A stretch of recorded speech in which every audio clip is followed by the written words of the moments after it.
Une dernière question d'actualité, encore une fois, sur l'accueil des migrants. Oui. Quelle est votre position sur cet accueil des migrants? Est-ce que vous êtes pour? Est-ce que vous réfutez d'accueillir autant de personnes? Comment vous vous situez dans ce débat?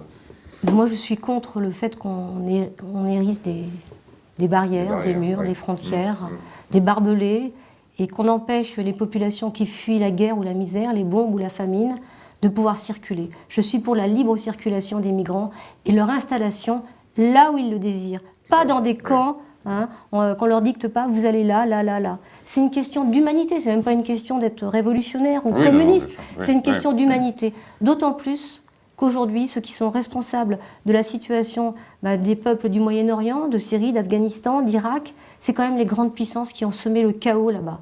Donc on les bombarde, hein, et puis on les empêche de sortir, de traverser la Méditerranée et de les accueillir. Donc la moindre des choses, moi, ça serait de dire, bah oui, il faut les accueillir.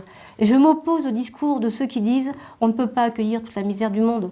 Ce discours-là, qui est véhiculé quasiment par presque tout le monde, hein, ce discours-là, eh bien, c'est un discours de résignation.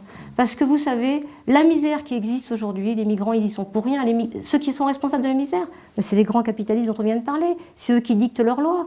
Bon, donc, ceux qui nous disent ça, c'est une manière de nous dire qu'on ne peut pas combattre la misère. On peut combattre la misère. Donc on peut combattre la misère, on peut accueillir les migrants. Combattre la misère aujourd'hui ici, c'est lutter contre le chômage, lutter pour l'augmentation des salaires, lutter pour l'interdiction des licenciements, pour le partage du travail entre tous.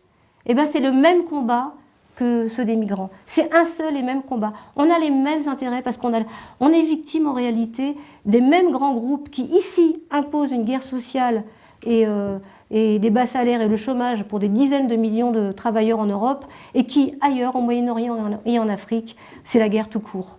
Donc oui, les migrants sont nos frères en humanité et puis nos frères de classe, et on doit les accueillir.